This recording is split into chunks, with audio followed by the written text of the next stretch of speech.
जिधर कुत्ता मुत्ते वो भी भगवान, एक जांडी के पेड़ भी भगवान, घासी रहे वो भी भगवान, पर कबीर साहिब भगवान नहीं। हमारे गुरुजी कहते हैं इतना कालजा चाहिए कबीर साहब को भगवान मानने के लिए। संत रामपाल जी महाराज जी का नाम सुनते ही अक्सर कर संतों में भगदड़ सी क्यों मच जाती है? वो सत्य के सिवाय दूसरी बात ही नहीं करते। ऐसा वही आडम्बर ही नहीं है, बकवास तो इतनी भी नहीं है और झूठ तो बिल्कुल भी नहीं है। सच्चे ज्ञान को जन साधारण तक पहुंचाने की एक मुहिम शुरू करी। सिर्फ दे ही दे रहे हैं, ले तो कुछ रही ही नहीं, तभी लोगों को परेशानी है। तो कैरी ऑन। जैसे शादी में पंडित जी आते हैं और वो मुहूर्त भी निकालते हैं, जन्म पत्री भी मिलाते हैं, इसके बावजूद भी बहुत सारी घटनाएं हो जाती हैं। इसका क्या कारण है? बामन से तो बामन हाथ बच के चलना चाहिए। पहले बड़े बुड्ढे क्या करते, नास पे तुल रे कतई जमा नाश कर रखा है इन्होंने। पंडित जी को सबसे पहले बैठा लो नहीं, और फिर दे कुट्टम और दे कुट्टम। जैसे उसकी गैल हुआ थारी गैल, तम भी तो देखो संस्कार जुड़वाण वाले सबसे पहले तम थे। भाई पैसों को फूको मत, लड़कियों को पढ़ाओ, उन्हें एजुकेटेड करो, उनको उस बात पे लगाओ कि वे फूटे ही ना। जितने बोल्डली आप बोलते हो इन धर्मगुरुओं के खिलाफ, ऐसा तो नहीं होगा कि कहीं आपका आना जाना ही बंद हो जाए? We have the right to speak ना। विचार तो हम लोग रख सकते हैं अपने, खाता तो नहीं चलाए, हिंसा तो नहीं करी, पब्लिक इकट्ठी करके मरवाई तो नहीं। यहाँ देखो कितनी संगत है। माड़ा किसी के पैर में भी चोट लगी हो, अब मेरे से भुगते हो, जलते हो, मेरा आना बंद करवाते हो, थर जो जी मानता हो वो कर लो। लेकिन चौधरी साहब तुम्हारी इस बात को मानेगा कौन? अजी मुझे मटवानी भी तो नहीं किसी को। जब वे आज यूँ कहें हम शिक्षित हैं, हमने फलाने कॉलेज से डिग्री ले रखी है जी, DU यूनिवर्सिटी से पढ़े, हम इलाहाबाद यूनिवर्सिटी से पढ़े, सारी डिग्रियों का क्या चार गाल है। जब तुम यूँ नहीं पढ़ सकते, टी छुड़वा दी जी, हमारे देवता बाहर कटवा दिए, हमारा यो छुड़वा दिया, यो छुड़वा दिया, औरतों को सबसे ज्यादा परेशानी हमारा श्रृंगार छुड़वा दिया, सारी रोटी तो नहीं छुड़वाई। और मुझे पैसे नहीं दे रखे, लोग सब चाहे पैसे दे के बोल रहे हैं। मेरी दोनों जेब खाली है, ठीक है, सिवाय एक काउंटर के कुछ नहीं है। पैसे कोई नहीं मिलते मुझे यहाँ, मेरे जी को सुकून और शांति मिले। जो रोग हमारे शरीर में है वे कटे। इतना बड़ा डॉक्टर कहीं मिल जाए तो बता दियो मुझे भी। आप अपने अपने धर्म के ग्रंथों को उठाइए और उनमें देखिए। गुरुजी ने तो दिन में भी लालटेन थमा दी हाथ में, रात की तो बात छोड़ दो। ये लालटेन है सारी की सारी हमारे चक्षु खोलने के लिए, ये दो बड़ी बड़ी आंखें खोलने के लिए कि इधर लिखा है। आप अपने अपने धर्म के ग्रंथों को उठाइए और उनमें देखिए। नमस्कार दोस्तों, मैं हूँ Suraj Sharma Samadhiya and you are watching ऐसे न्यूज चैनल। हमारे साथ जुड़ चुकी हैं एक मेहमान जो पहले संत रामपाल जी महाराज जी के अनुयायी नहीं थी, तब भी हमने इनका इंटरव्यू लिया। 2-3 महीने बाद जब इन्होंने संत रामपाल जी महाराज जी से नाम दीक्षा ले लिया, फिर हमने इनका इंटरव्यू लिया, और आज बहुत दिन बाद आज फिर से हम इनका इंटरव्यू लेंगे और समाज सुधार को लेकर, समाज कल्याण को लेकर, संत रामपाल जी महाराज जी के द्वारा जो कार्य किए जा रहे हैं उन पर इनकी राय जानेंगे। समाज द्वारा उनका विरोध किया जाता है, इस पर इनकी राय जानेंगे। कबीर साहिब जी के संघर्ष के बारे में जानेंगे, कबीर साहिब पर हुए अत्याचार के बारे में जानेंगे, और फिर आप लोगों को निर्णय करना है कि ये कितनी सही है या गलत है। जी चौधरी साहब बताइए, क्या कहना चाहेंगे आप? आपने जब नाम दीक्षा नहीं लिया था तब भी हमने आपका इंटरव्यू लिया, और ये एक कोई इंसिडेंट है कि आपने नाम दीक्षा ले लिया, फिर हमने इंटरव्यू लिया, और ये तीसरी बार है। आज भी हमारे कुछ तीखे प्रश्न हैं और हम चाहेंगे कि उसका आप अपने हिसाब से, अपने अंदाज में उसका आंसर दें। सबसे पहले हम जानना चाहते हैं, कैसे हैं आप? परमात्मा की दया से जी बढ़िया है। क्या बदलाव है आपकी जिंदगी में जब नाम दीक्षा नहीं लिया था और नाम दीक्षा ले ली है, उसके बाद में अब क्या बदलाव आया है? सारा ही बदलाव है जी, वो तो इंटरव्यू में सबको दिख ही जाता है कि बदलाव क्या है। पहले अभी ने बोला था ढेर सारा सोना पहन रखा है, इसको कैसे छोड़ोगे, तो बदलाव तो वहीं से शुरू हो जाता है।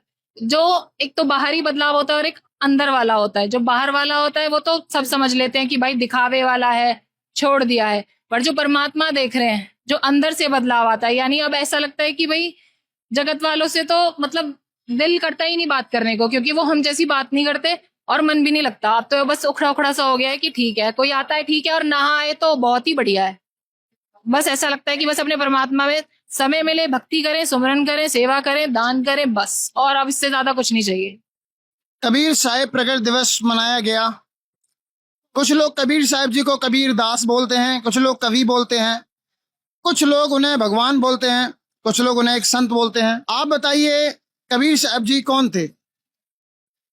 मैं लोगों से इतना ज्यादा इन्फ्लुएंस ना पहले कभी थी ना आज कभी हूँ। लोगों को जो कहना है उनको वो कह लें, उस बात से कभी ना फर्क पड़ा और ना कभी आगे पड़ने वाला है। सब जानते हैं कि परमात्मा परमात्मा ही रहेंगे। किसी के कह देने से कि वो भगवान है, वो संत है, वो कवि है, आज से 600 साल पहले क्यों इतने लोग पार नहीं हो पाए थे? सिर्फ इसी मानसिक उनकी दृष्टि की वजह से कि एक आदमी ही तो है, आदमी ही है, आदमी जैसा दिखने, हम लोगों जैसे दिखने वाले हैं परमात्मा।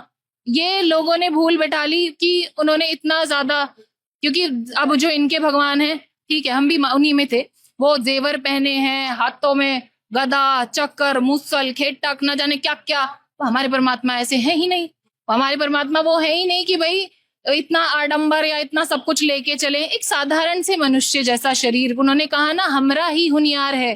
किसने कहा? गरीबदास जी महाराज ने कहा कि हमरा ही हुनियार है, हमरा सिरजनहार, यानी बिल्कुल हमारे देखने जैसा, राजा के समान दर्शनीय है। जैसी आंख नाक उस परमात्मा ने हमें दी वैसी स्वयं उनकी है। तो मुझे लोगों से कोई फर्क नहीं पड़ता, वो उन्हें संत कहें, कवि कहें, भगवान कहें या फिर कुछ भी ना कहें। फिर परमात्मा को लोग निराकार क्यों बोलते हैं? आप तो कह रहे हैं हमरा ही होनिहार है, हमरा सिरजनहार। ये हमने तो महाकुंभ में हमारी टीम गई, महाकुंभ में हमने देखा कि सभी जितने भी साधु संत हैं परमात्मा को निराकार बताने में लगे हुए हैं। आप कह रहे हो परमात्मा साकार है। अब वही बात आ जाती है, फिर लोग ये कहते हैं कि पागल हो गई, ये एक ही बात को रिपीट करती रहती है। मैंने पहले भी यही बोला था, मूर्खों की गिनती अगर कहीं सबसे ज्यादा करी जाए तो वो हमारा देश है। क्योंकि अगर भेड़ चाल में लग गए, वहां क्या है, एक चल दिया तो सब चल दिए। इन साधु संतों ने तो हमारे देश का भट्टा बैठाना था और बैठा भी दिया। जो क्या ना परमात्मा संध्या आरती में बताते हैं कि छोड़ देना पचलियों की रीत छोड़ना ही नहीं चाहते। अगर एक भेड़ चाल में चल रहा है तो बैक टू बैक सभी वैसा ही करना चाहते हैं। ना तो वो ज्ञान को समझना चाहता, ना ये देखना चाहता कि ये ऐसे क्यों कह रहे हैं कि परमात्मा भाई साकार है, साकार है, साकार है। यजुर्वेद में बता दिया, सामवेद में बता दिया, अथर्व में बता दिया, भाई गीता में भी बता दिया, पुराण में, गुरु ग्रंथ साहिब में, हर चीज में बता दिया कि परमात्मा साकार है, सह शरीर है, मनुष्य दृश्य है, तो अपने धूल लोक से गति करता हुआ यहाँ पुण्यात्माओं को आकर मिलता है।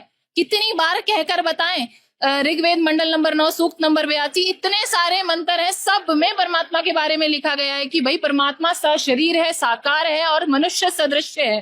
क्यों नहीं मानते लोग? अब कहते हैं निराकार है तो माने जाओ, घाटा जोड़े जाओ निराकार पे। तुमसे बनना बनाना कुछ नहीं है। नहीं कोई समझना चाहता तो समझाना भी नहीं है, अब उसको बोल सकते हैं। क्योंकि परमात्मा ने, हमने सीधा, उन्होंने एक कहा है कि कोयल का बच्चा जो होगा, एक बात है कि कोयल कभी अपना घोंसला नहीं बनाती। वो क्या करती है, कग्गे के घोंसले में अपने अंडों को रख देती है, और वो कग्गी क्या करती है, उन अंडों को भी सेती है अपने बच्चों के साथ में। क्या होता है कि जब वो बच्चे बड़े हो जाते हैं, कोयल निगरानी रखती है कि मेरे बच्चे हैं। वो बच्चे बड़े हो जाते हैं, पंख फैलाकर उड़ना शुरू करते हैं, तो कोयल अपना काम शुरू कर देती है। माता का काम है भाई अपने बच्चे को अपने पास लाना, तो वो वहां से कूकना शुरू करती है। तो कोयल के बच्चे थे, अपनी माँ की वाणी को समझे और फट उड़ गए उसके साथ में। पीछे से कग्गी भी उड़ना शुरू किया उसने भी कि देखो मेरे बच्चे कहाँ जा रहे हैं, उड़ा, अगर जाऊं उनके पीछे। कोयल अपना काम करती है, बच्चे उड़कर अपनी माँ के साथ चले जाते हैं। वो वापस आती है कि कहीं भाई बच्चे वे भी चले ना जाए। तो जो कोयल के बच्चे थे अपने माँ की आवाज को सुनकर उड़ गए, कौवे के बच्चे वहीं बैठे रहे। तो कहने का मतलब सिर्फ इतना है, जो परमात्मा की हंस आत्माएं हैं या जो पुण्यात्मा भी हैं, जिन्हें भक्ति में थोड़ा भी लगाव है, वो परमात्मा का ज्ञान सुनकर एटलीस्ट इतना तो सोचते हैं कि हाँ भाई कुछ कह रहा है, सुन तो ले।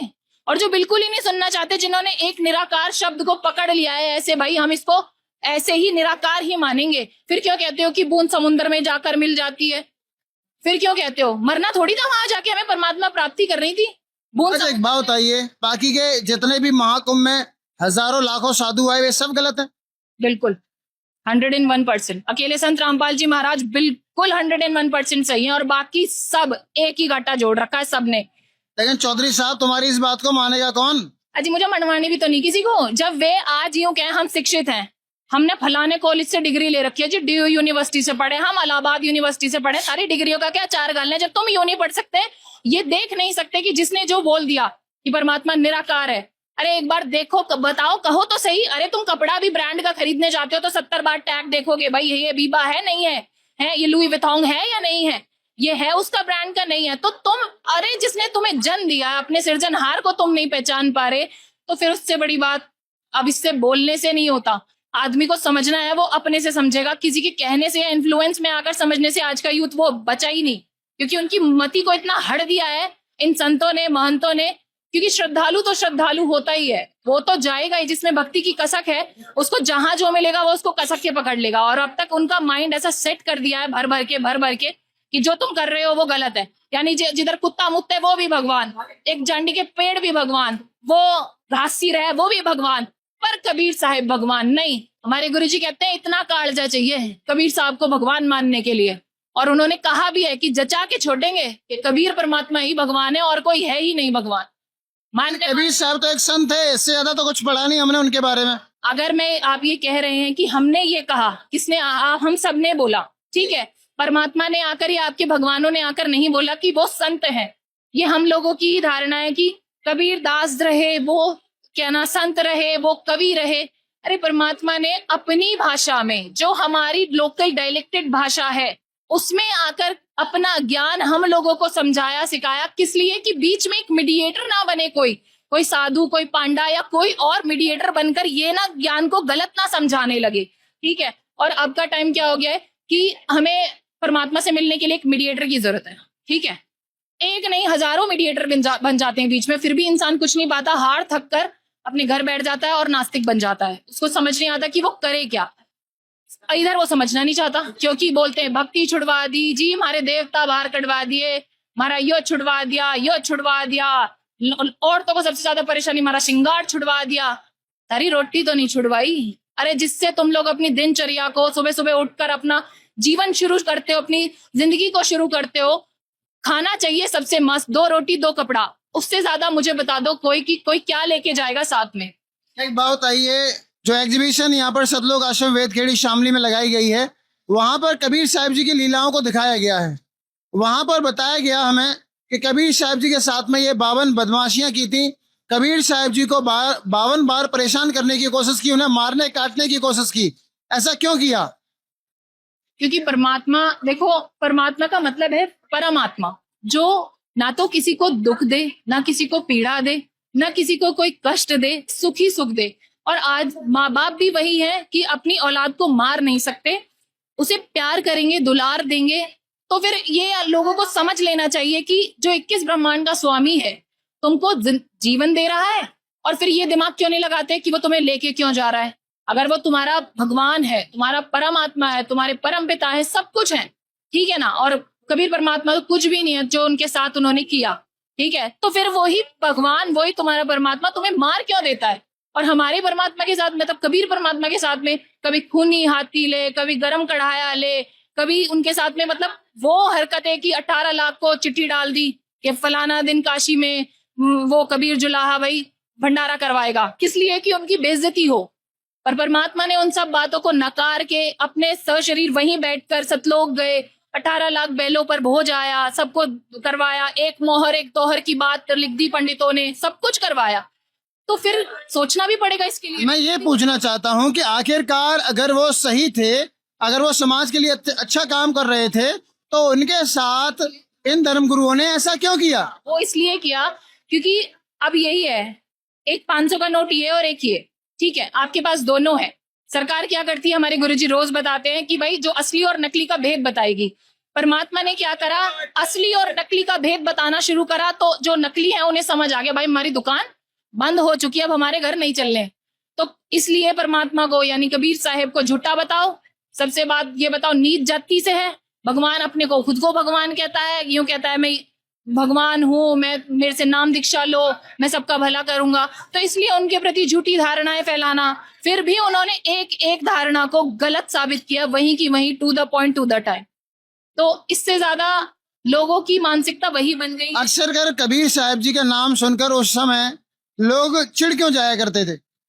क्योंकि उन्होंने हमेशा वो सच्चाई, वो निज स्थान, वो घर जहां से हम लोग आए, और क्या सद्भक्ति हम लोगों को करनी है जिससे हमें मनुष्य योनि मिली और हमें उसका फायदा कैसे उठाना है, वो बताया उस परमात्मा ने। और इधर वाले सदा झूठ, पैसा, ढोंग और कुछ भी नहीं। इसलिए परमात्मा को सदा इतने कष्ट झेलने पड़े, इसलिए उनको कंकड़ों से भी, उनके साथ उन्हें खूनी हाथी से भी, उनको कढ़ाई के में तेल में भी, इसलिए उनको हर जगह झूठा साबित करवाना, उनके साथ ये फरेब सब करने, यही कारण रहा कि जो इधर के धर्मगुरु थे वो उनसे चिढ़ते थे। जितने बोल्डली आप बोलते हो इन धर्मगुरुओं के खिलाफ, उनपे ऐसा तो नहीं होगा कि कहीं आपका आना जाना ही बंद हो जाए? मैं ना बस यही तो एक प्रॉब्लम हो गई इस डेमोक्रेसी की। We have the right to speak ना, विचार तो हम लोग रख सकते हैं अपने, उस पर तो कोई प्रतिबंधी नहीं है अभी। वे भी रखते हैं अपने और हमें भी उतनी ही स्वतंत्रता मुझे लगता है हमारा क्या कॉन्स्टिट्यूशन देता है, संविधान देता है हमें भी। हाथा तो नहीं चलाए, हिंसा तो नहीं करी, पब्लिक इकट्ठी करके मरवाई तो नहीं, कुंभ में 20 लाख लोग मर गए, हुजूम तो नहीं करवाए। यहाँ देखो कितनी संगत है, माड़ा किसी के पैर में भी चोट लगी हो, अब मेरे से फुकते हो, जलते हो, मेरा आना बंद करवाते हो, थर जो जी में आता हो वो कर लो। इससे ज्यादा कुछ नहीं कर सकते। सच अब तो ये पता चल गया कि सच क्या है और झूठ क्या है। और भाई मैं उनमें से हूं नहीं जो आंखों देखी मक्खी को नू उठावे नू धर के और पी जा, नहीं। बहुत झेल लिया, अब इससे आगे कसर नहीं है झेलने की, सच के साथ ही जाना है और जो परमात्मा बताते हैं वो ही करना है ना, उससे आगे कुछ आगे दिखता ही नहीं। अब आज की दशा ये है समाज की, संत रामपाल जी महाराज जी का नाम सुनते ही अक्सर कर संतों में भगदड़ सी क्यों मच जाती है? वो सत्य के सिवाय दूसरी बात ही नहीं करते। ऐसा वही है, आडंबर ही नहीं है, बकवास तो इतनी भी नहीं है और झूठ तो बिल्कुल भी नहीं है। इसलिए उन्हें लगता है कि भाई एक से अगर एक ने शुरू किया तो लोग लाइन लगाकर बोलेंगे, एटलीस्ट इतना तो सुनेंगे मुंह से शब्द क्या निकले, जो सामने वाला भी देखकर इतनी अफरा तफरी में आ गया कि भाई इसने बोल क्या दिया। इस सिर्फ एक यही कारण है, हमने कौन सा चाकू लाठी चला दी कहीं जाकर, सिर्फ एक सत्य बोलने पर ही तो ये इतना सब कुछ हो रहा है। और क्यों, क्या कर दिया गुरुजी ने, किसी की प्रॉपर्टी ले ली क्या? एक सच्चे ज्ञान को जन साधारण तक पहुंचाने की एक मुहिम शुरू करी और उसके सिवाय कुछ भी नहीं किया, सिर्फ दे ही दे रहे हैं, ले तो कुछ रहे ही नहीं, तभी लोगों को परेशानी है। तो कैरी ऑन। हम एक बात और जानना चाहते हैं, जिस तरह संत रामपाल जी महाराज कबीर साहब को परमात्मा बताते हैं, आज तक किसी संत ने कबीर साहब जी को परमात्मा क्यों नहीं बताया? आज से पहले किसी को पता भी तो नहीं था कि वेद 5 होते हैं, वेद भी तो 4 ही बताए आज से पहले।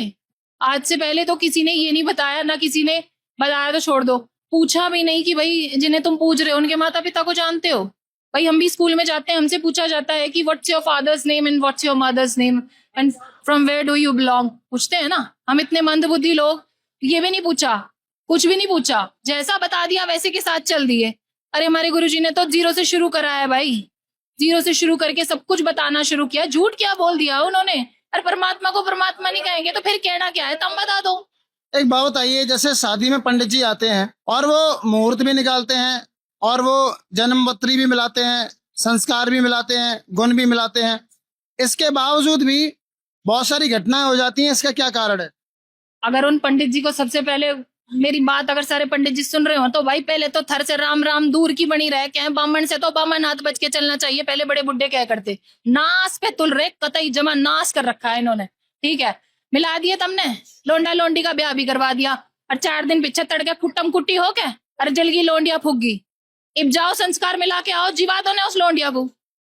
क्या मिलाया तुमने कुंडली, क्या मिलाओ जी? 36 मिल गए सारे, फिर वह फूक क्यों गई, फिर वो कुटी क्यों हुआ? जब उसके सब कुछ गुण भी मिल गए थे, सारा सब कुछ मिल गया, भाई दहेज दे दिया गाड़ी भर के। पहले तो ये शादी वाली प्रथा खत्म हो जाए ना और लोग समझ जाए, भाई पैसों को फूको मत, लड़कियों को पढ़ाओ, उन्हें एजुकेटेड करो। आपको लगता है कि जिस तरह से एक इंजीनियर मकान बनाता है और अगर मकान गिर जाए तो इंजीनियर पर केस होता है, अगर पंडित जी ने विवाह कराया और 4 दिन बाद लड़की के साथ कुछ होता है या लड़की के साथ अत्याचार होता है और पंडित जी ने बोला था कि इसके संस्कार अच्छे हैं, इनकी कुंडली बढ़िया है, तो पंडित जी पर केस होना चाहिए? पंडित जी को सबसे पहले बैठा लो वहीं और फिर दे कुट्टम और दे कुट्टम। जैसे उसकी गैल हुआ थारी गैल, तम भी तो देखो संस्कार जुड़वाण वाले सबसे पहले तम थे। माँ बापू तो पीछे जाएंगे, माँ बापू तो बाहर का चोला देख सकते हैं ना, अरे भीतर वाले गुण तो तमने मिलाए। 36 नहीं भाई, या तो एक ऊपर लिया है और जिसके नहीं मिलते या तो मांगलिक है, छोरा भी मांगलिक ही चाह, और नहीं तो फिर नू हो जाएगा, नू हो जाएगा, नू हो जाएगा। और होना तो भाई वो अगर अच्छा वेल एजुकेटेड लड़का है और जिसको इनकी लोड नहीं है, ठीक है ना।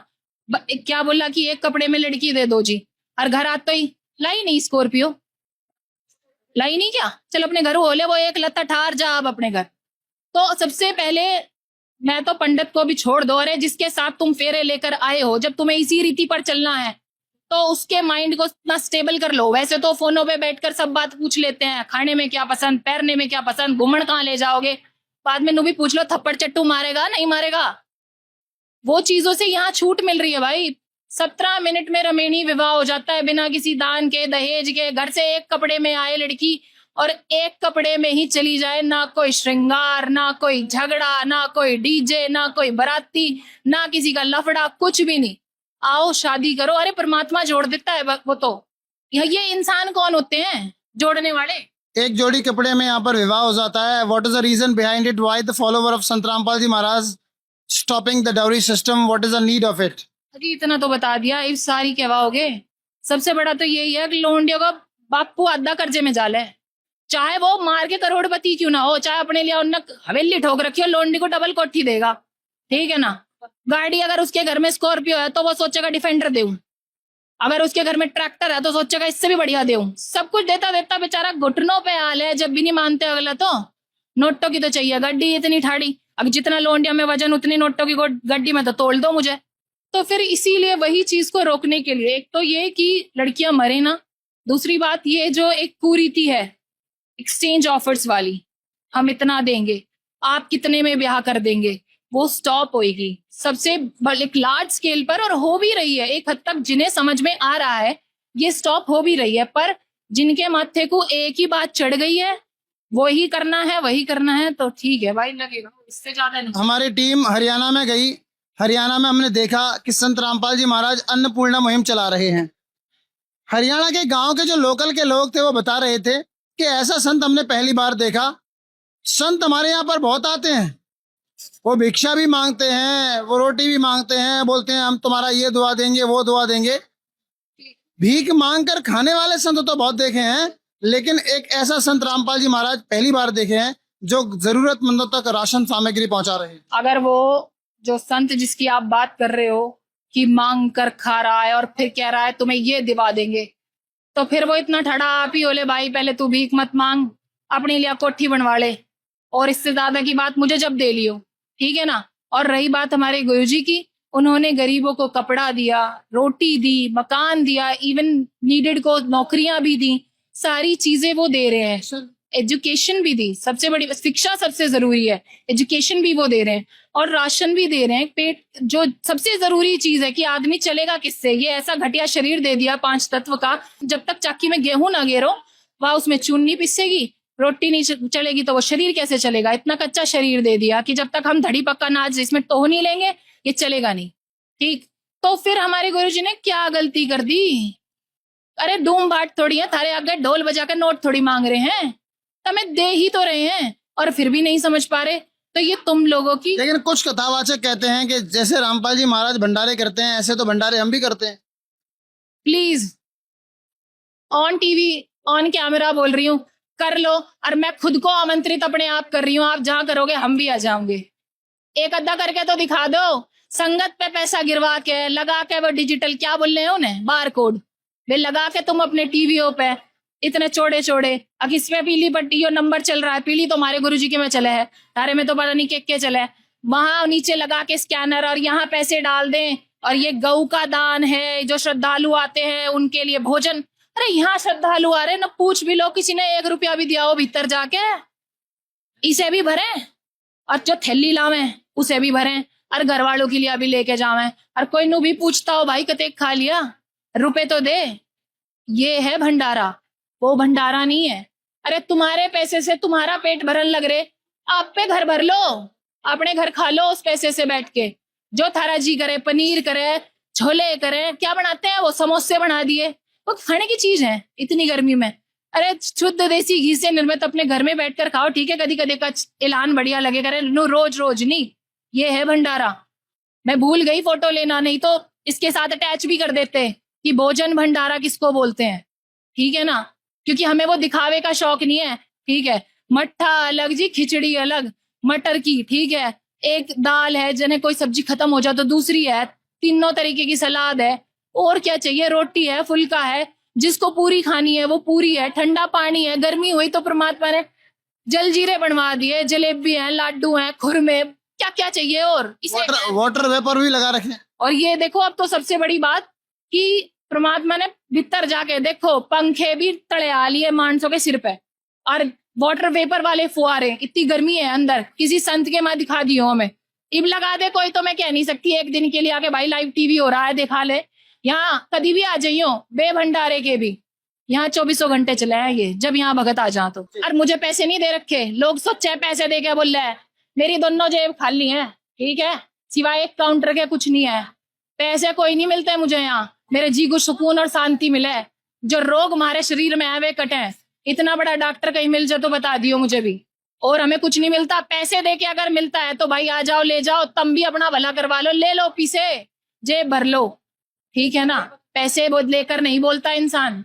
वो होंगे जो बोलते हैं पैसे देके इंटरव्यू देते हैं। एक अनुयायी, एक चेल्ले क्या हो ना, एक चेल्ला पैसे लेके नहीं बोलता यहाँ। ऐसे से तो हम अभी पता लगा लेते हैं। क्या काम करते हो आप? फिलहाल तो मैं ज्यादातर मेरा काम जीप चलाने का ही है। होम मेकर हूं मैं। उससे बड़ा काम अगर कोई कर दो तो मैं जानू। पापा जी क्या काम करते हैं आपके? पापा मेरे पुलिस में है। जो 8 से और 8 वाली ड्यूटी वो लोग करते हैं ना, मेरी सुबह 8 से और 24 घंटा चलती है। मेरी ड्यूटी ऑफ नहीं होती, ठीक है ना। कभी बच्चे को देखना, घर वालों को देखना, 3 समय की रोटी पोना कर लो ना। फिर नहीं, अगर आपके पापा जी पुलिस में हैं तो फिर आप पैसे लेके ऐसे किसी का प्रचार तो नहीं करेंगी, मुझे नहीं लगता।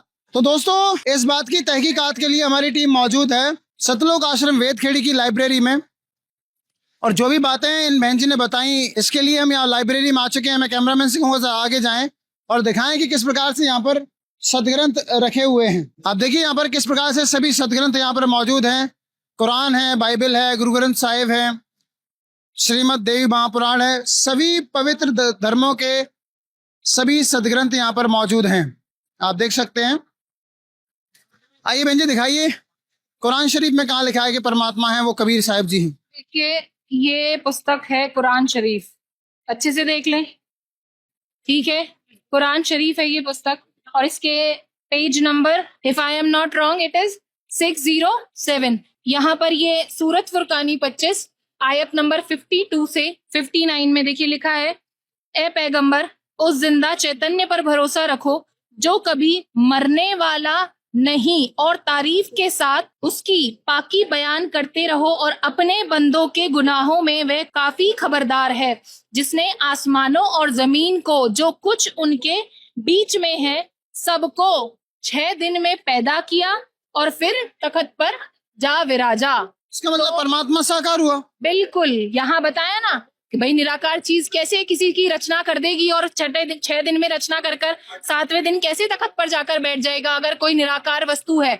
अगर मेरी अपीयरेंस यहाँ है ही नहीं तो आप मेरा वोकल, मेरी आवाज को कैसे सुन सकते हो, या ये कहो कि भाई ये बोल रही है। अपीयरेंस है, इसमें लिखा है कि बैठ गए वो। हाँ, तख्त पर जा विराजे। विराजे का मतलब होता है बैठ जाना। 6 दिन में सृष्टि को संपूर्ण रूप से रचकर 7वें दिन तख्त पर जा विराजे। आप ही की रिलीजियस होली बुक है ये कुरान शरीफ। अगर मैंने सही पढ़ा है, कुरान शरीफ है ये, मैंने नहीं लिखी, मेरी कोई प्रिंटिंग प्रेस नहीं जहां से प्रिंट होकर आई है, ठीक है। तो अगर आप इनमें भी नहीं देखकर समझ सकते, पहचान सकते कि परमात्मा साकार है या निराकार, निराकार वस्तु की कोई अपीयरेंस होती ही नहीं है। आप देखिए दोस्तों, यहाँ पर अन्य भी जो सदग्रंथ हैं वो यहाँ पर मौजूद हैं। अच्छा, एक बात बताइए बहन जी, जो संत रामपाल जी महाराज हैं वो अपने जो कार्यक्रम हैं उनमें इस प्रकार की धार्मिक लाइब्रेरी क्यों बनाते हैं? अजी एक बात बताओ, अंधेरे में अगर आपको लाइट नहीं मिलेगी तो किधर जाओगे आप? आपको रास्ता कैसे नजर आएगा? और भाई अंधों के आगे बेबात बीन बजाने का फायदा नहीं, क्योंकि उनको सामने समझ ही नहीं आएगा। गुरुजी ने तो दिन में भी लालटेन थमा दी हाथ में, रात की तो बात छोड़ दो, ये लालटेन है सारी की सारी हमारे चक्षु खोलने के लिए, ये 2 बड़ी बड़ी आंखें खोलने के लिए कि इधर लिखा है। मेरे गुरुजी ने कुछ नहीं लिखा, जो लिखा है आपके होली रिलीजियस बुक्स में लिखा है, और कहीं नहीं लिखा कुछ भी। आप अपने अपने धर्म के ग्रंथों को उठाइए और उनमें देखिए, उनको सजाकर अलमारियों में मत रखिए, वहां देखिए कि उनमें क्या लिखा है। अभी कुरान से मैंने आपको बताया, अभी ऋग्वेद है, ऋग्वेद से भी हम आपको दिखाएंगे। तो और इससे ज्यादा अब क्या करें, ढोल बजाएं, कैसे समझाएं? आप ही की पुस्तकों में लिखा है, मेरी गुरुजी द्वारा कोई भी पुस्तक इनमें से नहीं है। जो है वो वहां है, उसे तो आप देखना भी पसंद नहीं करते। ना जाने उसकी प्रिंटिंग अच्छी नहीं है या उसका जिल्द अच्छा नहीं है, सब कुछ अच्छा है और प्रमाणित ज्ञान है। ये ज्ञान गंगा मोस्टली वायरल्ड बुक है, जिसके पीछे कलेश भी बहुत ज्यादा हो जाते हैं। जो बहुत वायरल पुस्तक है ये ज्ञान गंगा और जीने की राह। लेकिन ये ऑथेंटिक है जी बिल्कुल, ये बहुत ऑथेंटिक है और इसमें वो सारी बातें हैं कि अगर लोग ये बोलें कि भाई अब तो इसने हमारे इनसे दिखा दिया, अपना नहीं है कुछ भी है, और आप ही के वेदों से, आप ही के कतेबों से, आप ही की रिलीजियस बुक से प्रमाणित है। इसकी भूमिका किताब लेकर मत जाइए, रखिए मत, इसकी भूमिका में ही साफ साफ लिखा है पवित्र अर्थवेद से सृष्टि रचना का प्रमाण, ऋग्वेद से सृष्टि रचना का प्रमाण, श्रीमद् देवी महापुराण से सृष्टि रचना का पुराण। अरे भाई सारे तो लिख दिए, बाइबल से, गुरु ग्रंथ साहिब से, कुरान वो एक और दूसरी बुक है इनकी मजीद कर वो कौन सी है, मैं नाम, हाँ दोनों है वो, वे कतेब है सारे, एंजल है, होली बुक वो और भी है जो क्रिश्चियंस की है होली बुक, सभी की इसमें प्रमाणित ज्ञान, सृष्टि रचना सारा आपका प्रमाणित इसमें लिखा हुआ है। बस इतना कर दिया कि इतनी मोटी पुस्तक को इस जरा सी पुस्तक में, मैं इसका कोई प्रोमो या इसको प्रचारक के रूप में नहीं बता रही, मैं स्वयं पढ़ती हूँ इसको, और इतने प्रिंटिंग बेशक इसकी होगी 200-400 रुपए, पर गुरुजी ने आम जन साधारण के लिए मात्र 20 रुपए, जो आप लोग कदे बालकों के लिए टॉफी चॉकलेट ले गए या कुछ और खा लिया उनमें खर्च कर देते हो, पर मात्र 20 रुपए की इस पुस्तक को लेकर पढ़ने में लोगों को इतने जोर है, बोलते हैं हमारे घर उधर है ये, रखने से क्या फायदा है, इनको खोलकर उठाकर पढ़कर देखो कि वो परमात्मा साकार है, सशरीर है, राजा के समान दर्शनीय है। और वेदों में कहीं लिखा है कि परमात्मा राजाओं के समान दर्शनीय है। ऋग्वेद मंडल नंबर 9 सूक्त नंबर 82 मंत्र नंबर 1 में साफ साफ ये बात लिखी है। भाई संस्कृत अच्छी नहीं हमारी, हम हिंदी में बताएंगे। अब ये देख लो आप, ऋग्वेद मंडल नंबर 9 और 10 पूरे हैं इसके अंदर, ठीक है, ये भी मैंने नहीं लिखी, ठीक है, महर्षि दयानंद कृत है ये। वो प्रमाण दिखाइए जहाँ पर परमात्मा को राजा के समान बताया गया है। ये रहा ऋग्वेद मंडल नंबर 9 सूक्त नंबर 82 मंत्र नंबर 1। मैं सही हूं ना रिपोर्टर महोदय, ये एक ही है ना? देखिए यहाँ लिखा है, जो सर्वो उत्पादक प्रभु, सर्वो उत्पादक का मतलब होता है जिसने सर्व जन को रचा हो, यानी सभी को, सर्व का मतलब होता है सबको, सर्व में आ जाते हैं मनुष्य नहीं, सारे जीव जंतु प्राणी, ये एंड्स इंसेक्ट एलिफेंट सब। सर्वो उत्पादक प्रकाश स्वरूप सद्गुणों की दृष्टि करने वाला, पापों के हरण करने वाला है, वह राजा के समान दर्शनीय है। देख लीजिए, जूम कर दीजिए इसको, राजा के समान दर्शनीय है और वह लोक लोकांतरों के चारों ओर शब्दमान है, यानी वो हर समय हमारे साथ भी है। तो दर्शकों आप इस चीज से देख सकते हैं, ये प्रमाणित होता है कि जो परमात्मा है वो साकार है, और ये इस बात को सदग्रंथों से प्रमाणित किया गया है। और फिर सबसे बड़ी बात यह है कि कबीर परमात्मा का प्रकट दिवस है, उन्हीं की वाणी एक मैं बता देती हूँ, जिसमें परमात्मा ने खुद बताया है कि भाई ना मेरा जन्म न गर्भ बसेरा, बालक बन दिखलाया, काशी नगर जल कमल पर डेरा, तहां जुलाहे ने पाया। ठीक है, वो ना तो माता के गर्भ से उत्पन्न होते हैं, ना वो कहीं किसी में आते हैं, वो सशरीर सतलोक से चलकर यहाँ आते हैं।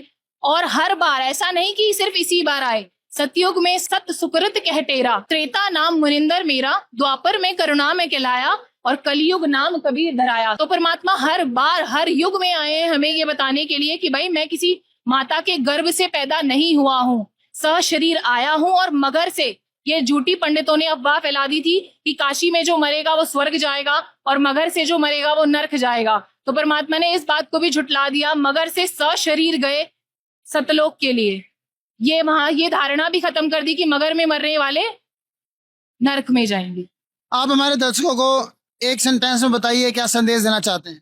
लास्टली मेरा सबसे यही है, मनुष्य जन्म दुर्लभ है, मिले न बारंबार, और जैसे तरोवर से पत्ता टूट गिरे और बहुर न लगता डार, वैसे ही जैसे हम पेड़ से गिरे हुए पत्ते को एक बार टूट जाने पर वापस नहीं लगा सकते, एक बार मरने के बाद जरूरी नहीं है कि हमें दोबारा मनुष्य जीवन मिले और यही सद्गुरु मिले, यही सच्ची भक्ति मिले, यही सच्चा तत्व ज्ञान मिले। तो मेरी तो सबसे करबद्ध हाथ जोड़कर प्रार्थना है कि ज्ञान को समझें, एक बार आए, जरूर आकर देखें, और बस ज्ञान को समझकर, जरूरी नहीं है, फोर्स नहीं है, प्रेशर नहीं है कि नाम दीक्षा ले, एटलीस्ट कंपैरिजन कर कर देख ले कि आपको कितना झूठ परोसा जा रहा है और रोज खिलाया जा रहा है। थैंक यू सो मच, बहुत बहुत धन्यवाद जी। सच साहेब।